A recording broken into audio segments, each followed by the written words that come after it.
नमस्कार, चौपाल समाचार की ताजा खबर में आपका स्वागत है। आज मुजफ्फरपुर के MIT के सभागार में तिरहुत प्रमंडल स्तरीय समीक्षा बैठक का आयोजन राजस्व एवं भूमि सुधार मंत्री श्री राम सूरत राय की उपस्थिति में हुआ। इस बैठक में प्रमंडलीय आयुक्त मनीष कुमार के साथ साथ प्रमंडल के सभी 6 जिलों के जिलाधिकारी, अपर समाहर्ता, सहायक बंदोबस्त पदाधिकारी, DCLR, भू अर्जन पदाधिकारी एवं अंचल अधिकारी उपस्थित। इस समीक्षा बैठक में राजस्व एवं भूमि सुधार मंत्री राम सूरत राय ने उपस्थित अधिकारी पदाधिकारी को कहा कि सभी पदाधिकारी निर्धारित समय के अंदर मामलों का निष्पादन करना सुनिश्चित करें। पदाधिकारीगण अपनी जवाबदेही के प्रति गंभीर बने ताकि आम आवाम को इसका लाभ मिल सके एवं भूमि संबंधी मामलों का त्वरित निष्पादन भी हो सके। उन्होंने कहा कि LPC, दाखिल खारिज एवं जमाबंदी निष्पादन को लेकर सभी अधिकारी गंभीरता बरतते हुए कैंप मोड में काम करें। उन्होंने कहा कि जिन अधिकारियों का कार्य उत्कृष्ट होगा उन्हें विभाग की तरफ से पारितोषिक भी दिया जाएगा एवं असंवेदनशील पदाधिकारी पर विधि सम्मत कठोर कार्रवाई होगी। आप देख रहे हैं चौपाल समाचार में वरीय संवाददाता अभिषेक आनंद की रिपोर्ट। रेवेन्यू डिपार्टमेंट की समीक्षा बैठक में उपस्थित हमारे मुजफ्फरपुर जिले के कमिश्नर,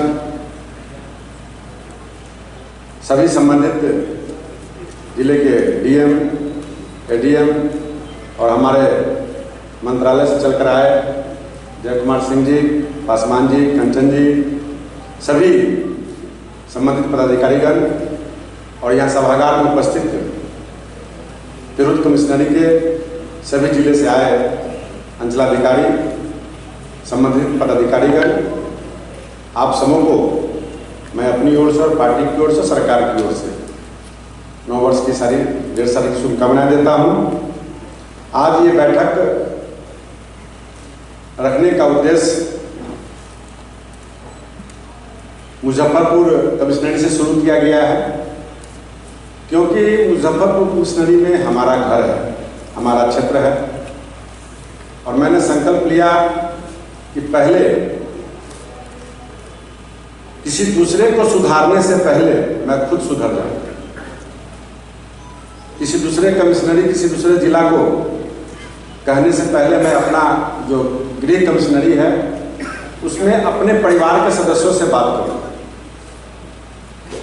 ऐसा कोई मेरा उद्देश्य नहीं है कि आप सबों को तंग करूं, तबाह करूं, किसी चीज से जुड़ करके देखूं। मेरा सिर्फ मात्र एक सोच है कि हम सभी लोग आम जनता के लिए बनाए गए हैं, लाए गए हैं और इस पृथ्वी पर जो व्यवस्थाएं हैं लोकतंत्र में, उसके हम सब लोग प्रमुख लोग हैं। अब जब प्रमुख लोग अपने कर्तव्य को, अपनी जवाबदेही को अगर अच्छी तरीके से नहीं समझेंगे तो आम जनता का क्या होगा। हम लोग एक सेवक के रूप में यहाँ आए हैं, वह पद अलग अलग है, उसी कड़ी में एक हम भी। जिस दिन मेरे मन में ये भावना आ जाएगा कि हम एक बड़े पदाधिकारी हैं, एक बिहार सरकार के बड़े मंत्री हैं, हम जो चाहेंगे वही होगा, ये गलत सोच और धारणा हमारे मन में आएगा और अहंकार आएगा। तो मैं सभी अपने संबंधित पदाधिकारियों से, यहाँ उपस्थित मंत्रालय से लेकर के अंचलाधिकारी तक, मैं अपने आप को मानता हूं कि हम सब लोग एक समान हैं। व्यवस्था अलग अलग है लेकिन आप हमारे हृदय हैं। कोई दाहिना हाथ है, कोई बायां हाथ है, कोई सिर है, कोई पैर है। जब तक ये सब लोग एक साथ ज्वाइंट होकर के हम लोग नहीं काम करेंगे तो शरीर नहीं काम करता है। और आज यहाँ मीडिया के साथी हैं, उनको भी मैं धन्यवाद देना चाहूँगा कि हर पहलू, हर क्षण, हर चीज़ को जहाँ से हम लोग लाकर नहीं ला पाते हैं वहाँ से उठा करके लाते हैं। उसमें बहुत सारी बातें जेन्युइन होती है, तो उनका भी कदर करना, उनका भी सम्मान करना मेरा कर्तव्य बनता है। मैं विगत 2 महीना में, अभी 5 दिन और कम है, 6 दिन कम है, यानी पौने 2 महीना से मैं मंत्री बना हूँ और देख रहा हूँ। और खास करके 2 डिपार्टमेंट है। विधि डिपार्टमेंट में एक अलग सेक्टर है, अलग काम देखना पड़ता है, लेकिन राजस्व विभाग में बहुत करीब से और बहुत गरीब को देखने का मौका मिला। क्योंकि किसान का लड़का हूँ, आज भी मैं खेती करता हूँ, गांव में रहता हूँ, क्षेत्र भी हमारा बहुत बैकवर्ड इलाका है, समस्याएं अनंत हैं। तो मैं एक पक्षीय समस्या का बात नहीं करता, आपके साथ भी समस्या है जो मेरे जहन में है। आने के बाद हमारे और विवेक जी के प्रयास से और माननीय मुख्यमंत्री जी के प्रयास से कुछ काम शुरू भी हुआ और बहुत जल्द उसको मैं पूरा भी करूंगा। तब तक आप लोगों से मेरा आदेश और आग्रह दोनों है, आम जनता का काम यह विभाग अन्य विभागों से अधिक अच्छा कैसे बने, अच्छा कैसे कहलाए, इस पर हम सबों को बल देना है। मुझे जो विश्वास, जो 2 महीने का अनुभव मुझे जो प्राप्त हुआ है, पहले से जो अनुभव है कि आम पब्लिक, करीब और गरीब का हमने नारा दिया आपके सामने। बहुत करीब यानी बहुत ब्लॉक के बगल में रहने का मौका मिला, गरीब के पास बैठ के बात सुनने का मौका मिला और उनके कागजों को भी देखने का मौका मिलता है। और 90% बातें रेवेन्यू संबंधित मुझे समझ में आता है, लेकिन अपने कुछ निचले स्तर के जो हमारे कर्मचारी हैं, अभी सर्किल इंस्पेक्टर हुआ करते थे, अब आरओ हो गए, अंचलाधिकारी हैं, डीसीएलआर हैं, एससी हैं। अगर हम सब लोग अपने अपने दायित्व को समझकर अगर निर्वहन करना शुरू कर देंगे तो हमारा डिपार्टमेंट अन्य डिपार्टमेंटों से 1 नंबर पर चला जाएगा और मार्किंग बाद में मिलेगा। सबसे पहले मार्किंग आपको जनता देना शुरू कर देगी कि सर आपका विभाग 100 में 100 सही चल रहा है। उस 3 चीज को अगर हम अपने संकल्प में, अपने मन में अगर इसको हम आज यहाँ जाने के बाद कर लेंगे तो हमारा डिपार्टमेंट का भी और बहुत कुछ सुधार करना है। लेकिन फर्स्ट फेज का टास्क मैं मौखिक रूप से पेपर के माध्यम से, मीडिया के माध्यम से दे रहा था। डीसीएलआर की बैठक में भी मैंने बोला, डीएलओ के बैठक में भी बोला और आज भी मैं बोल रहा हूँ और आगे भी बोलूँगा।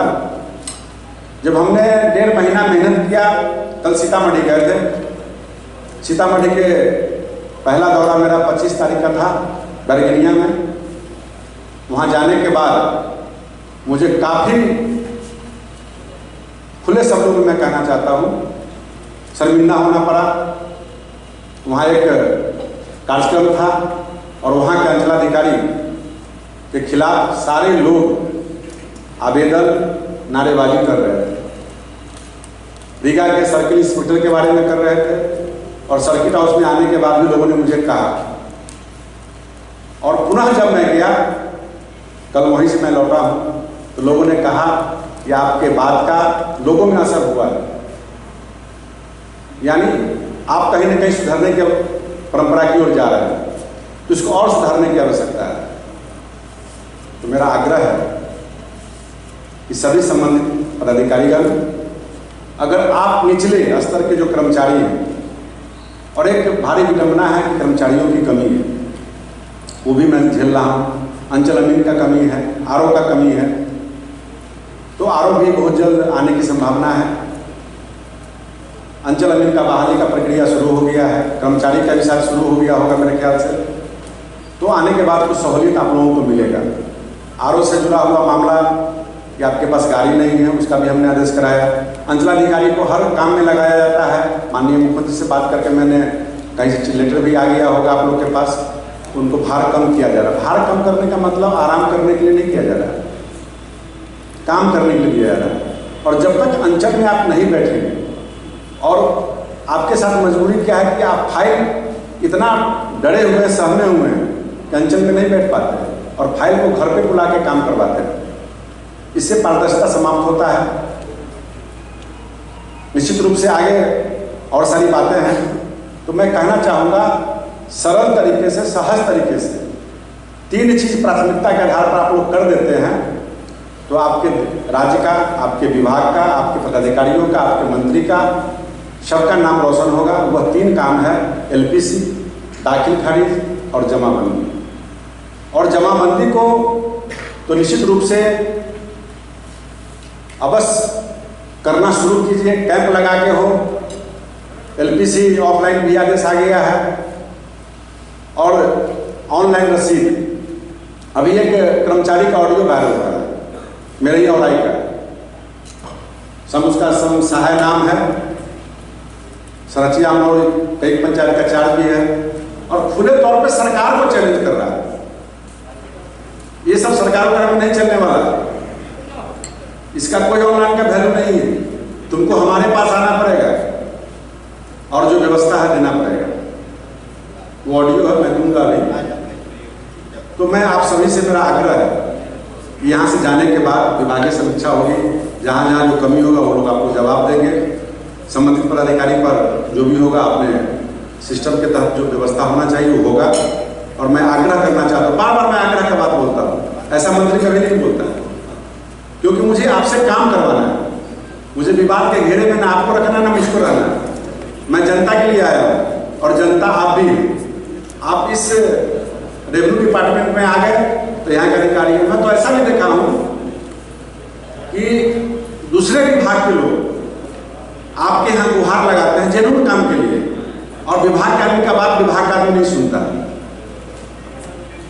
ये भारी विडंबना है, दुर्भाग्य है। तो आम जनता का क्या हाल होगा? तो मैं बहुत ज़्यादा नहीं बोलूँगा। आप लोगों को काम करना है, काम करना पड़ेगा और अंचल के जो कर्मचारी हैं उनको ठीक करना पड़ेगा और उनको ठीक करने से पहले आपको ठीक होना पड़ेगा। अगर आप ठीक नहीं होइएगा तो उनको ठीक नहीं कर सकते। और उनका जहाँ रेवेन्यू का बैठने का जगह है औचक निरीक्षण होना चाहिए। और पिछले बार सभी तहसीलदारों को मैंने कहा भी था कि आप भी संबंधित अंचल में जाइए।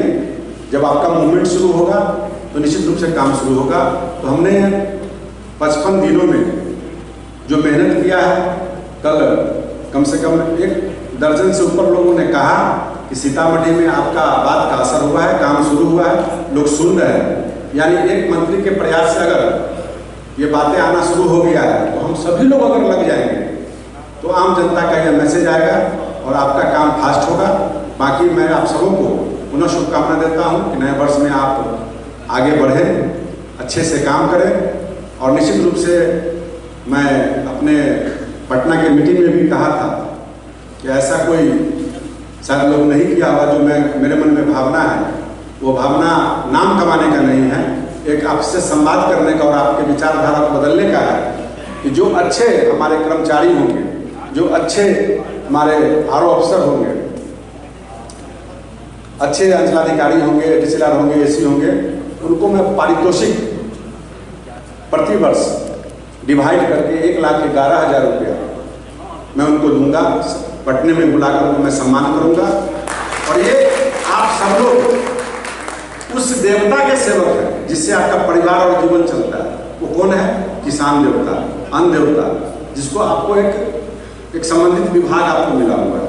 हम सबको उसका पूजा करना चाहिए। उनके आशीर्वाद से हमको अन्न मिलता है, उनके आशीर्वाद से हमारा देश और राज्य चलता है। वो अगर पीड़ित है तो अच्छी बात नहीं है। और आज उनकी संख्या 85% से ऊपर है।